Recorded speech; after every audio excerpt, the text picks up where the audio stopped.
We're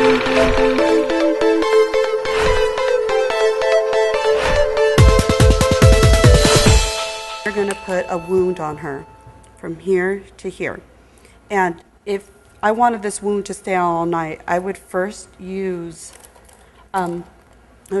prosthetic glue. But since this isn't going to be a whole night event, I'm going to take liquid latex instead, and I'm going to use this as my glue. So I'm first going to put down kind of the area of where I want to work and how I'm going to create this gaping wound on her. And it's going to be pretty gnarly. So I'm going to put it right down like this. Now you notice I'm not doing a straight line. I'm making it kind of jaggedy, like her skin has been ripped open. So as that dries, you want to get a little tacky. So you got to let that dry a little bit.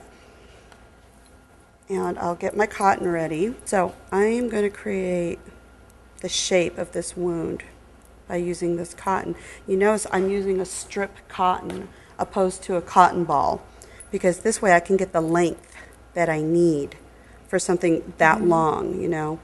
Now, if I was doing a bullet hole, then I could actually use a cotton ball. But since I want something long and kind of grisly, this will work just nicely. So I'm going to lay it right on the liquid latex. Now you're noticing I'm kind of separating the center right through there. Now make sure that it gets laid down there real nicely. And once again, I always taper. You know, I think I'm going to have this go right up her throat. Now, you have this cotton. What we want to do is we want to cover it with liquid latex. So I'm going to get my popsicle stick or an orange wood stick. Don't really like to use a brush on this because it will get all gumpy and gooey with the cotton. Oh, okay. Exactly. So I'm going to go in there with my liquid latex. You know, it's pretty ready, so you got to make sure that you don't just put a big old glop on it, because it will get all over the place. So I start on the inside of this wound, and I start just putting the liquid latex on the center.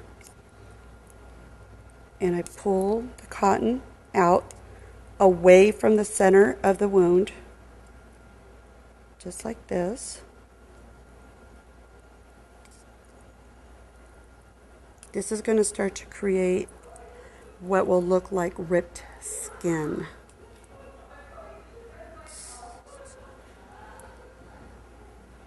Okay. You're going to do it on both sides. And you know, and if your stick starts to get kind of gooey, have those little cloths nearby, because those work amazingly to clean. Look at this. Okay, let's get rid of that. Right in there. Now you notice too with this wound, some parts are a lot thicker opening wise than the other ends, because that's going to be where the skin really came away from your body. So I'm going to do this.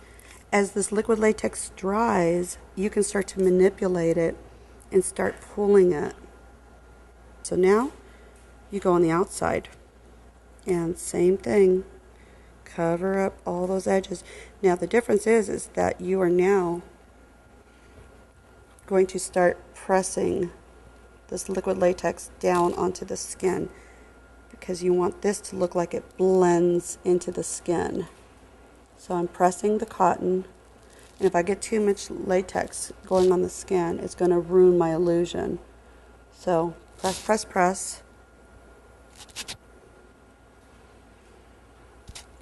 And since it's still wet, I can really manipulate it. Does it feel weird, Erin? It's not too bad. No, it's cold. It doesn't. It's cold. It doesn't pull you on your skin though, or sting. Okay, good. It shouldn't sting. If you start getting a reaction, then you're going to know that you're allergic to this.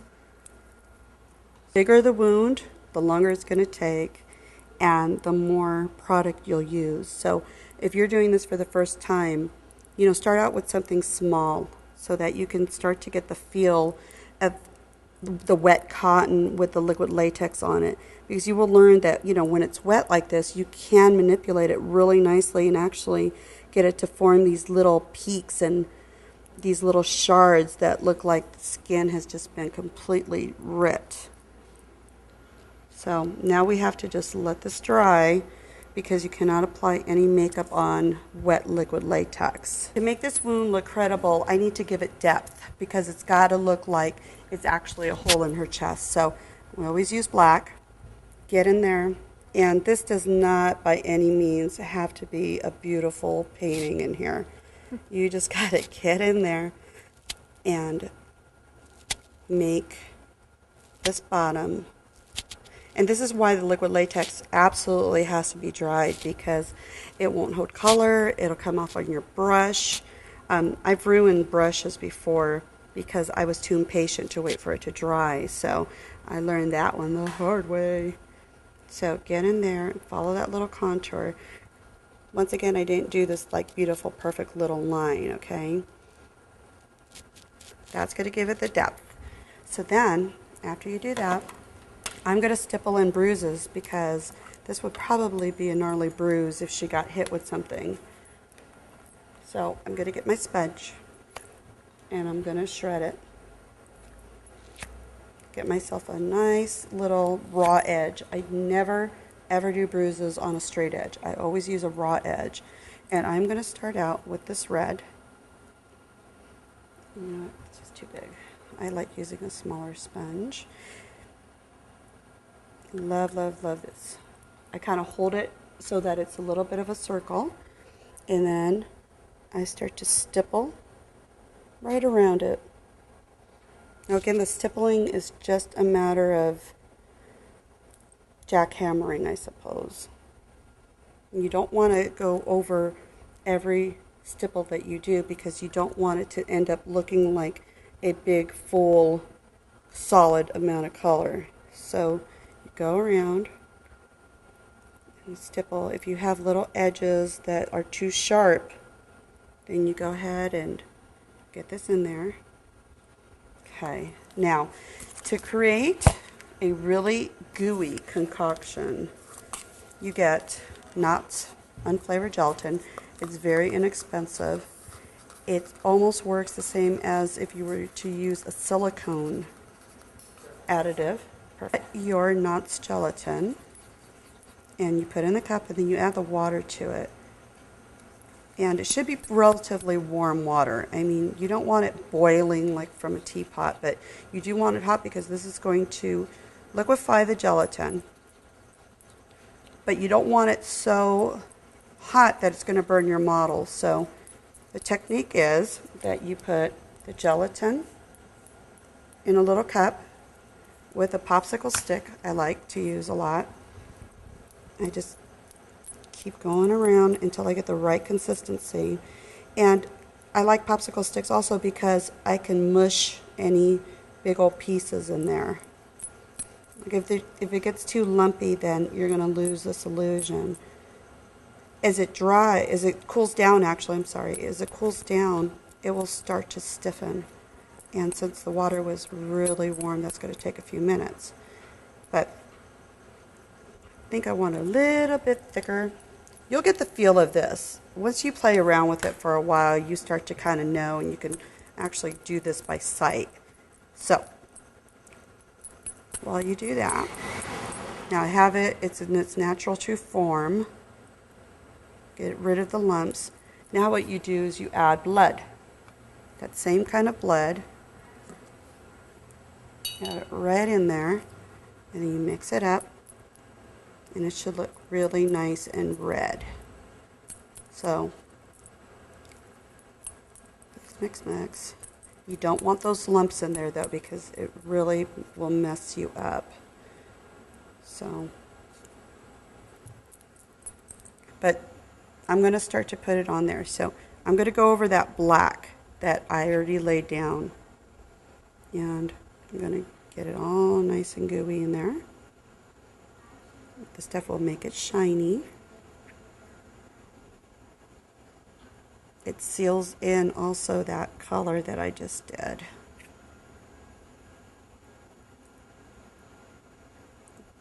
Okay. Now you notice I'm letting it drip over some of the pieces of skin that are supposed to drip out. Okay, now my next step, which I have right here, it's actually called fresh scab blood. It simulates coagulated blood. And I'm just going to go right in here and add some of this coagulated blood. And it's really gooey. It's almost like a really super thick petroleum jelly. Even thicker though. Yeah. I think it's because of all the pigment in it. But you can go through here and just add this right in here. It'll look like pieces of maybe fat that's been broken out of her skin, or, you know, it could be all kinds of horrible things. So now I'm going to put a little bit of blood right on her beautiful face. Right there. Now that is going to dry solid. So now she looks like she has a cut lip. Kind of like somebody smacked her after they stabbed her or before. Okay. Now once you get all that down, you can go back in with your squirt blood, which is a more liquidy type of blood. And that's right in front of me. Now this stuff is very liquidy. I mean, this will get everywhere if you're not careful. And a lot of people don't appreciate this kind of blood because it really stains your hands. It will stain everything. Now, I'm going to do what's called blood spatter. And a blood spatter, it's droplets of water, or droplets of blood, I'm sorry. Let's put that right there. You don't want to use the thick type of blood for this because you're not going to get the effect. So I use an acid brush. An acid brush has these bristles that are very, very firm. They're not like a makeup brush bristle. But you get the bristle, you ask your model, close her eyes, and then you take it with your finger, and then you just kind of aim and flick. This will give you literally a really nice, consistent blood spatter look. And the more blood that you put on it, the more you'll get on your model. But do a tiny bit on her face. Always warn your model. Always warn them if you're going to do their face because they will jump out of your chair. So close your eyes. Okay, I'm going to do this on your face, so be prepared. Just a tiny bit right here. There we go. And now, for the final, you get your little orange wood stick, and you get the blood that's a little bit thicker, and you just kind of let it roll. This is a really serious gooey type of blood, but it's nice because it's not as liquefied as the squirt blood. This, it will run, and you can manipulate it to run down where you want, but it's not as gooey, or I'm sorry, not as gooey, it's not as liquidy. Okay, then you can put a tiny bit on that scab up there. Does that feel like it feels hard up there on your lip? Yeah. Yep, seeing that dries really hard. And that is the easiest way to make a horrifying, ugly, ugly wound. And you could see that it's actually lifted in 3D. It's not just makeup on the chest. It's a 3D lifted, ugly ass wound. Okay, let's go get you in your costume.